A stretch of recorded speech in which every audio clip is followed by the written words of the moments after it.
If you're over 60, stop doing these 7 things immediately. Most seniors don't know this. Good morning and welcome back to the Advanced Health channel. I truly need you to pause for a moment and give your full attention to what we're about to discuss, because the insights I'm going to share have the power to genuinely shift the direction of your life. And I don't mean in some distant, abstract future. I mean starting today, starting this very week, you can begin to experience profound changes. I'm Dr. Daniel, and for over 2 decades, I've dedicated my career as a physician to specializing in geriatric medicine and longevity research.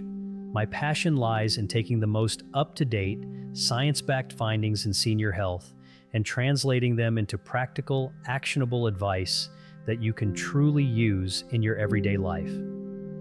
Throughout my career, I've had the privilege of sitting across from thousands of patients, individuals in their 60s, 70s, and 80s. And in these countless conversations, I've observed a quiet, recurring pattern. Many wonderful people are making the same common mistakes, often without ever being told they're doing anything detrimental. These aren't intentional errors, but rather ingrained habits that over time subtly erode their strength, dim their memory, chip away at their independence, and diminish the sheer joy they absolutely deserve to hold on to. Today, we're drawing a line in the sand and changing that narrative. The reason this conversation is so incredibly vital stems from compelling research.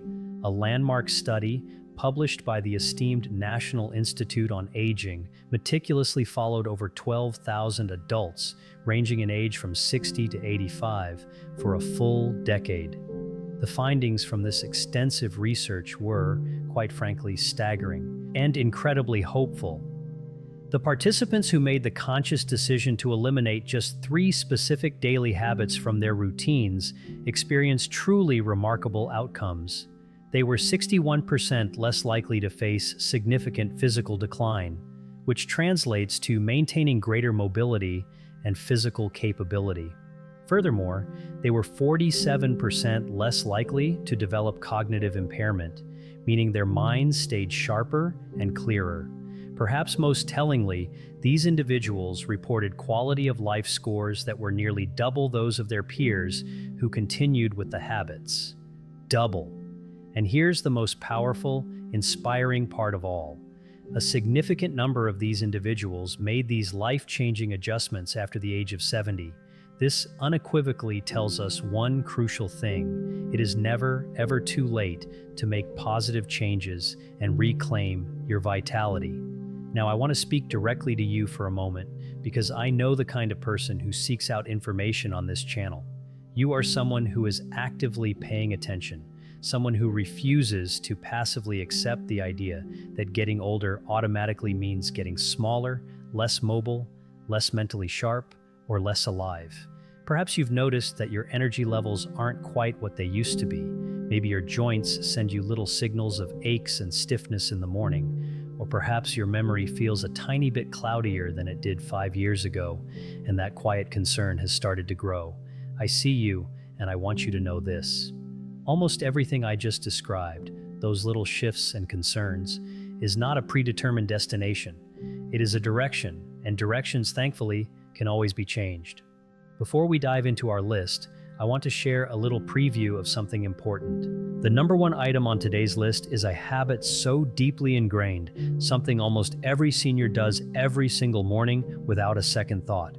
It's so common, in fact, that most doctors have never even considered telling their patients to stop. It's part of our cultural fabric, and you might be doing it right now. So please, stay with me all the way to the end, because number 1 might genuinely surprise and even shock you. And before we begin, I'd love for you to drop your age in the comments below. Also, tell me, what is the one health habit you're most proud of maintaining in your senior years? I personally read every single comment on this channel. Every one of your answers shapes the content I create, and more importantly, they inspire and uplift each other. Leave a comment, and let's continue to build this incredible community together. Now let's get right into it. We're going to count down these 7 crucial habits, starting from important and moving all the way to the absolutely life-changing. Rethinking our eating habits. Our seventh point for today is about something many of us do without a second thought: eating 3 large meals a day. This sounds completely harmless, doesn't it? Breakfast, lunch, and dinner. It's the routine your mother likely taught you, what countless nutrition pamphlets still recommend, and what most of us have followed diligently our entire lives. It feels perfectly normal. But here's what those traditional pamphlets often don't convey. After the age of 65, your digestive system undergoes a quiet yet significant transformation. The robust processes you relied on in your younger years begin to slow down. For example, the production of gastric acid, which is vital for breaking down food, can drop by nearly 40%. The output of essential digestive enzymes also decreases. Furthermore, your gut's efficiency in extracting and absorbing nutrients from large volumes of food diminishes considerably. So, when you sit down to that generously portioned dinner plate, your body isn't processing and utilizing those nutrients with the same youthful efficiency it did when you were 40. It's a bit like trying to run a smaller, older engine on the same volume of fuel as a powerful, brand new one. The older engine struggles and can't convert the fuel as effectively. Researchers at the University of Southern California's Longevity Institute explored this very phenomenon. They discovered that seniors who consciously shifted their eating patterns to 4 to 5 smaller, more frequent, nutrient-dense meals, spaced evenly throughout the day, showed remarkable improvements. Within just 12 weeks, participants experienced a 34% improvement in protein synthesis, crucial for maintaining muscle, and a 28% reduction in systemic inflammation markers, which are indicators of chronic inflammation in the body. Think of your digestive system after age 70 not as needing less fuel overall, but rather needing that fuel delivered in smaller, more manageable batches. This allows your body to actually burn it more efficiently, extracting maximum nutrition and minimizing digestive strain. I recall a patient, I'll call her Margaret, a wonderful 74-year-old woman who came to me feeling utterly exhausted and constantly bloated after every meal. She was convinced something serious was wrong with her. When I reviewed her dietary habits, I noticed she was eating a very small breakfast, followed by one enormous dinner. This, in fact, is one of the most challenging eating patterns for an aging body to handle. We worked together to restructure her meals, breaking them down into 5 smaller portions daily, ensuring each was rich in high-quality protein and healthy fats. Within just 2 months, her energy had transformed dramatically. She told me, with a radiant smile, that she felt like she had gotten 10 years back. The practical application here is quite straightforward. Aim for a small, balanced meal every 3 to 4 hours. Crucially, each meal should contain at least 25 to 30 grams of protein. Why so much? Because after 70, your muscles become less efficient at responding to protein, a process known as anabolic resistance. This means you actually require more protein per pound of body weight than you did in your 30s to maintain muscle mass. Additionally, pair each meal with a small amount of healthy fat, such as a drizzle of olive oil or a slice of avocado. This not only adds flavor and satiety, but also enhances the absorption of fat-soluble vitamins, like A, D, E, and K, which are absolutely critical for strong bones and a robust immune system. Rethinking our shower routines. Our sixth point, which I know might initially feel a little uncomfortable or even provoke some resistance, is the habit of taking long, hot showers every single day. I understand why this might be met with skepticism. A warm shower is one of life's simple pleasures, a moment of comfort and relaxation. But please, stay with me on this, because once you truly understand what happens to your skin and your circulation as you age, you might genuinely start to view your shower routine in a completely new light. As we gracefully age, our skin undergoes several subtle but significant changes. It naturally produces significantly less of its protective natural oils because the sebaceous glands responsible for oil production slow down. This means your skin barrier, which acts as your body's first line of defense, becomes thinner, more fragile, and less resilient. When you expose this delicate skin to hot water, especially for prolonged periods, it aggressively strips away the remaining vital lipid barrier. Dermatologists have a term for this: transepidermal water loss. In simple, easy-to-understand terms, it means the hot water is essentially drying your skin from the inside out, making it vulnerable and irritated. A study conducted by dermatologists at the prestigious Johns Hopkins found that adults over 65 who routinely took daily hot showers lasting more than 10 minutes had a staggering 52% higher rate of chronic dry skin conditions. More concerning still, they exhibited a measurably weakened immune barrier in their skin, making them more susceptible to irritation and infection. But beyond skin health, there's another, even more critical aspect that concerns me deeply as a physician. Hot showers cause your blood vessels to dilate very rapidly, which in turn can lead to a sudden and significant drop in blood pressure. After the age of 70, your cardiovascular system's ability to quickly compensate for these sudden changes in blood pressure slows down considerably. This reduced responsiveness means your body struggles to quickly stabilize your blood pressure, making you more prone to feeling lightheaded or dizzy. This is, in fact, one of the most underreported causes of dizziness and falls in the bathroom among seniors. And let's remember, the bathroom is already statistically the most dangerous room in the home for adults over 65 due to hard surfaces and the presence of water. The solution to this issue is wonderfully simple and doesn't mean giving up enjoyable showers entirely. Start by lowering the water temperature to warm rather than hot. Think pleasant warmth, not scalding heat. Limit your shower time to 8 minutes or less, just enough to cleanse without over-drying. Immediately after, while your skin is still slightly damp, apply a ceramide-rich moisturizer. Ceramides are natural lipids that help replenish and strengthen your skin's protective barrier, locking in moisture. And for an extra boost, consider ending your shower with about 30 seconds of cool water. This practice, known as contrast hydrotherapy, might sound a bit invigorating, but research from the University of Oregon shows it can improve vascular tone, making your blood vessels more responsive, and reduce fatigue in older adults, leaving you feeling refreshed rather than drained. Embracing movement to protect our joints. Our fifth point addresses one of the most dangerous and persistent myths I encounter in my practice, a myth that is quietly costing seniors years of vital functional independence, avoiding resistance training due to joint pain.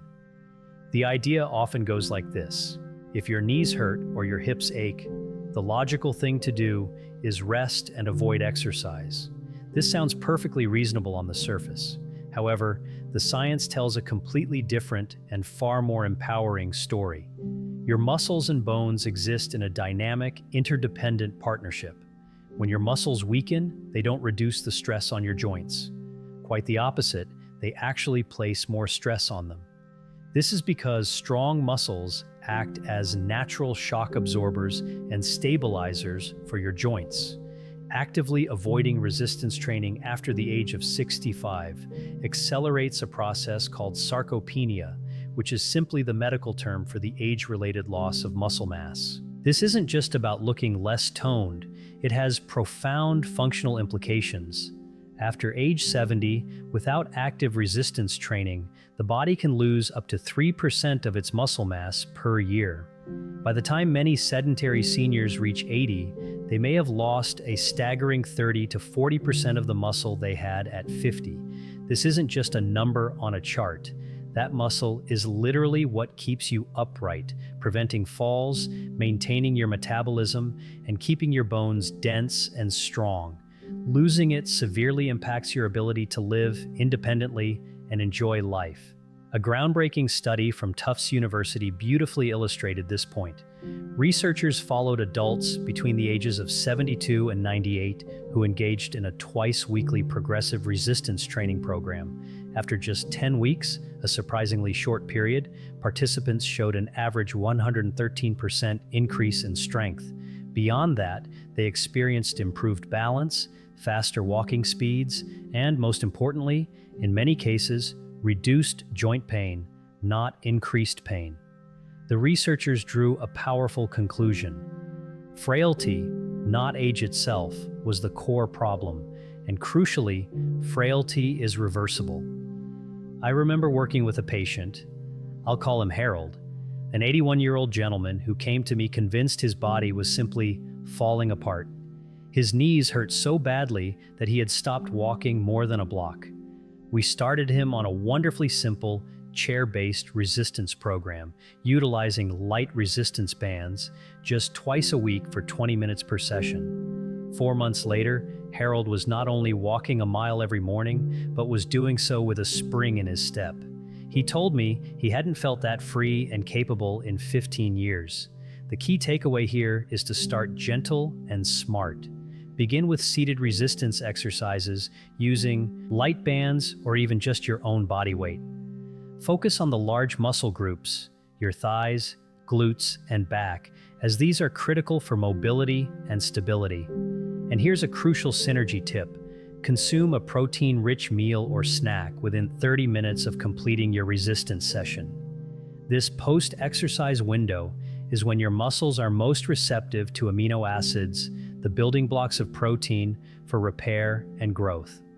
For seniors who often deal with anabolic resistance, this timing isn't just helpful, it's absolutely essential for maximizing the benefits of your workout and rebuilding that precious muscle mass. Empowering our eyes beyond glasses. Our fourth point delves into a common aspect of aging that many people accept as inevitable, but which can often be mitigated, relying entirely on reading glasses and skipping vision training. Here's something most eye doctors might not explicitly tell you. Vision, much like a muscle, can respond to consistent training and effort.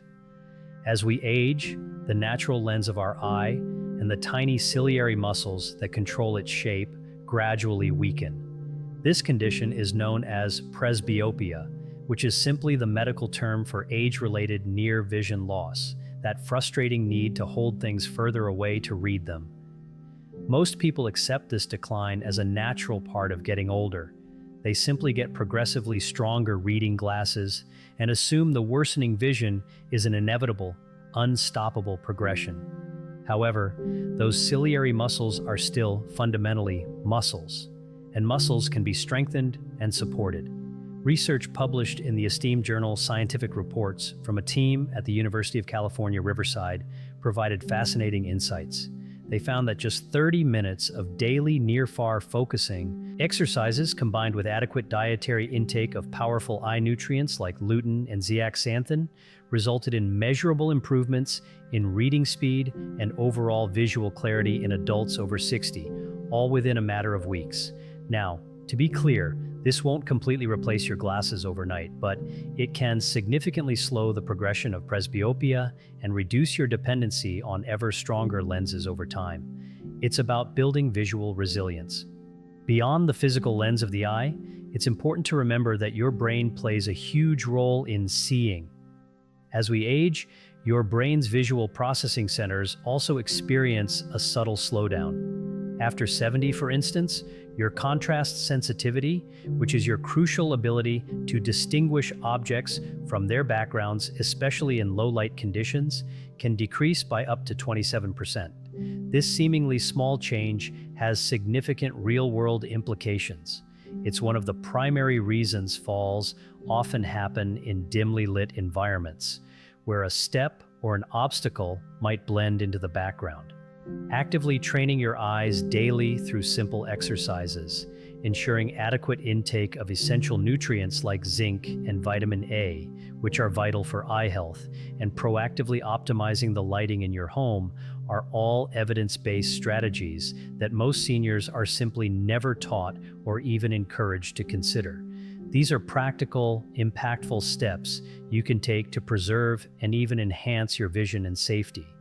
If at any point during this video you've received information that your doctor might not have had the time to mention, please take a moment right now to hit that like button. And if you haven't already, please subscribe to this channel. It genuinely helps us reach more people who desperately need this vital information, and it costs you absolutely nothing. Your support helps us grow this valuable resource. Understanding the nuances of sleep. Our third point might surprise many, as it challenges a common assumption: sleeping more than 9 hours or relying on sleep aids regularly. We all inherently know that sleep is restorative and healing, and it absolutely is. However, the relationship between sleep and aging is far more nuanced and complex than most people realize. And unfortunately, getting this balance wrong is quietly devastating brain health in millions of seniors. A massive and comprehensive study from Harvard Medical School, which tracked over 14,000 adults for 8 years, revealed a critical finding. Seniors who regularly slept more than 9 hours per night had a staggering 46% higher risk of cognitive decline compared to those who consistently slept 7 to 8 hours. This isn't because extra sleep itself is harmful. Rather, chronically long sleep is often a symptom of poor sleep quality, not genuinely restorative rest. When sleep quality is poor, characterized by fragmented cycles and insufficient deep sleep, your brain fails to effectively clear the metabolic waste products that naturally accumulate each day. Your brain actually has its own dedicated literal cleaning system, wonderfully called the glymphatic system. Imagine it as a diligent nighttime sanitation crew that efficiently flushes through your brain, removing cellular debris, including the amyloid plaques that are closely associated with Alzheimer's disease. But here's the crucial detail. This glymphatic system only operates effectively during deep sleep, and it is most active during the first 6 to 7 hours of your sleep cycle.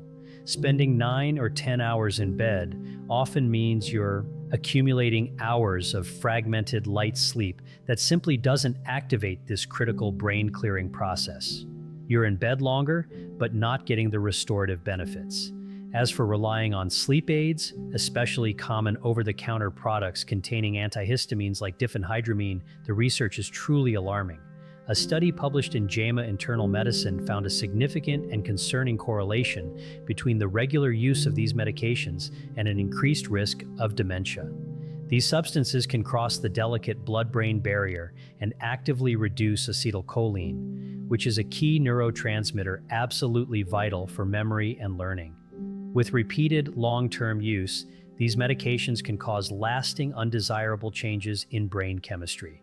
I remember a patient, I'll call her Dorothy, a 78-year-old woman who was sleeping 10 hours a night, but still waking up feeling utterly exhausted and foggy. She had been taking a common sleep aid nightly for 3 years. When we ran cognitive assessments, we found her scores had been quietly but steadily declining. We worked to carefully wean her off the medication, introduced a strict 7-hour sleep window, added magnesium glycinate before bed, and optimized her sleep environment. Within 4 months, her cognitive scores significantly improved, and she told me, with tears in her eyes, that the fog she had been living in for years had finally begun to lift. If you struggle with sleep, focusing on consistent sleep and wake times every single day, even on weekends, is paramount. Keep your bedroom cool, ideally between 65 and 67 degrees Fahrenheit, as this temperature range is optimal for deep sleep. Avoid screens, phones, tablets, TVs for at least 60 minutes before bedtime, as the blue light can disrupt melatonin production. Consider taking 200 to 400 milligrams of magnesium glycinate about 30 minutes before sleep, as it's known for its calming properties and can aid sleep without causing grogginess. You can pair this with a warm cup of chamomile or passion flower tea for a natural synergy that supports GABA, your brain's primary calming neurotransmitter, without any of the dangerous side effects associated with pharmacological sleep aids. The invisible crisis of dehydration. Our second point highlights what may be the single most overlooked health crisis among seniors today: drinking less water because you feel less thirsty. The reason this issue is so profoundly dangerous is precisely because it's largely invisible. You don't even feel it happening until it's become a problem. Let's look at the underlying biology. As we age, a critical part of our brain called the hypothalamus, which is responsible for regulating our thirst response, becomes progressively less sensitive. This means that by the age of 70, most adults have a significantly blunted thirst response. What this translates to is that you can be clinically dehydrated, meaning your body is struggling for fluids, and yet feel completely fine without any sensation of thirst. A study published in the European Journal of Clinical Nutrition found that an astonishing 40% of community-dwelling seniors over 70 are chronically mildly dehydrated and have absolutely no idea. This isn't just a minor inconvenience. Even mild chronic dehydration in seniors is linked to a 30% increase in urinary tract infections, UTIs, which are a leading cause of sudden cognitive decline and hospitalization in older adults. Dehydration also significantly increases the risk of painful kidney stones, uncomfortable constipation, and can even lead to dangerous concentrations of medications in the blood. Many common medications are water-soluble and rely on adequate hydration to maintain proper blood levels, ensuring they work effectively and safely. Research from King's College London further demonstrated that even just 1 to 2% dehydration, a level too small to even feel, measurably reduces short-term memory, concentration, and reaction time in older adults. This impacts everything from driving safely to managing daily tasks. The general target for most seniors is to consume 6 to 8 cups of water per day, but here's the key. It needs to be consumed consistently throughout the day, rather than trying to gulp it all down at once. A simple, practical tip is to keep a 32-ounce water bottle visible at all times, perhaps on your kitchen counter, desk, or bedside table, and commit to finishing it at least twice by the end of the day. This visual cue can be incredibly effective. For enhanced cellular absorption, consider adding a small pinch of Himalayan salt or a sugar-free electrolyte supplement to 1 glass of water daily. This helps replenish essential minerals and allows your cells to utilize the water more efficiently. And remember to pair your water intake with hydrating foods like crisp cucumbers, juicy watermelon, and leafy greens. These foods provide what's sometimes called structured water, which can be absorbed even more efficiently than plain water alone, giving you an extra hydration boost. The most shocking habit of all, sitting upon waking. And now, for the moment I promised you, the number one thing almost every senior does every morning that is quietly, subtly, yet powerfully eroding their health, their brain function, and their precious independence. That habit, believe it or not, is sitting down within 30 minutes of waking up. I truly know this is not what you expected to hear, and it probably sounds completely counterintuitive. But let me explain what the science reveals, because it is genuinely remarkable and incredibly important. The human body has an intricate and powerful biological mechanism that researchers refer to as the cortisol awakening response. In the first 30 to 45 minutes after you wake up, cortisol, your body's primary stress and alertness hormone, naturally surges, often increasing by 50 to 100% above your baseline levels. This isn't a negative stress, it's your body's innate biological alarm clock. It's a finely tuned system preparing your cardiovascular system, priming your brain for cognitive activity, and activating your muscles for the physical demands of the day ahead. For seniors, this crucial window is one of the most powerful biological events of the entire day, setting the tone for your energy and resilience. When you sit down immediately after waking, whether it's in a comfy chair with your morning coffee, at the breakfast table, or settling onto the couch with the television, you inadvertently send a powerful, incorrect signal to your body that the day's physical demands are already over. This is a profound mismatch with your body's natural readiness for activity. Research from the University of Queensland, published in the British Journal of Sports Medicine, conducted a comprehensive analysis of activity patterns in over 5,000 adults over 65.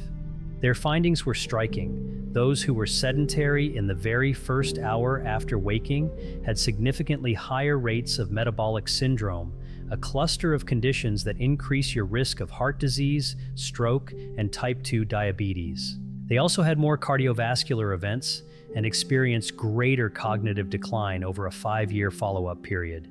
And here's the kicker: these negative outcomes were observed independent of how much they exercised later in the day. The morning window matters acutely.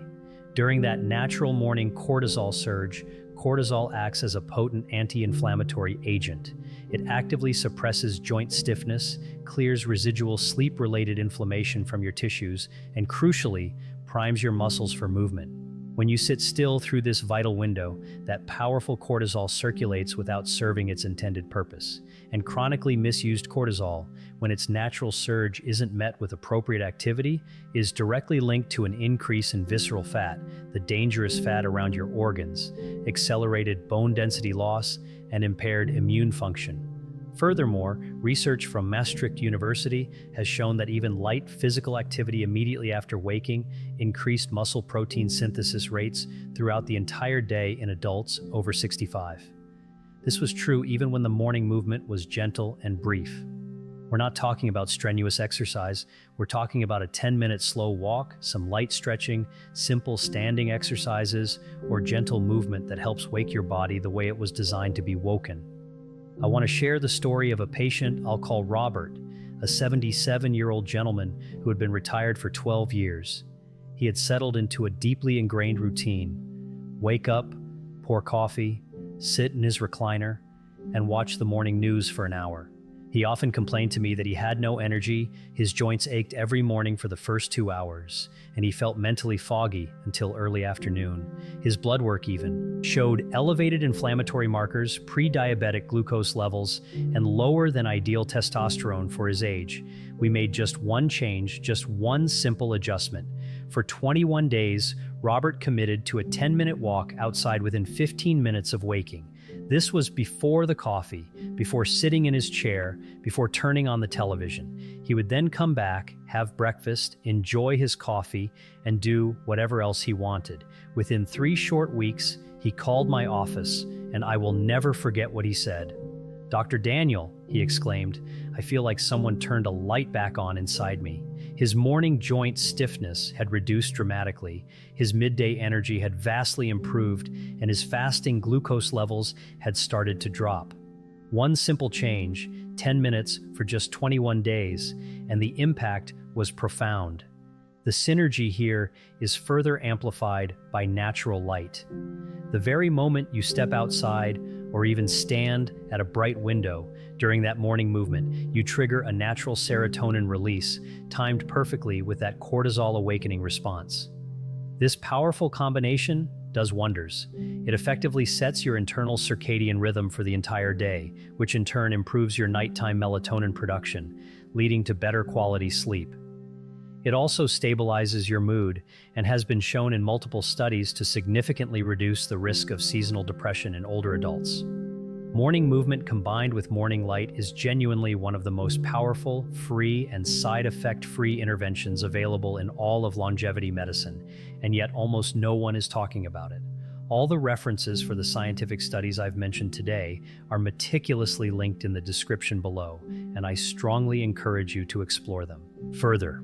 Now, let me bring this home for you, because this conversation is not merely about biology and statistics. This is profoundly about your life. This is about a fundamental choice. Whether you spend the next decade or even longer watching life unfold from the sidelines, perhaps from a chair, or whether you choose to be fully present, capable, independent, and genuinely alive in every single room you walk into and in every experience you pursue.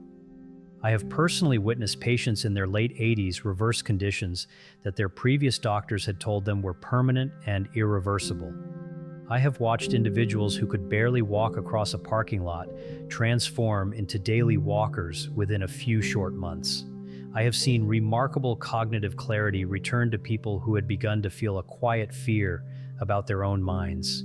And in every single one of these inspiring cases, the turning point was not a new medication, not a complex surgery, and certainly not a miracle in the traditional sense.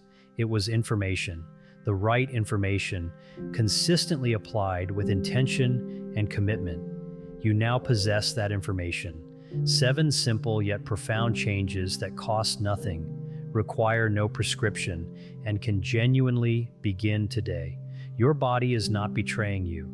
It is merely responding with incredible precision to the inputs it is given day in and day out.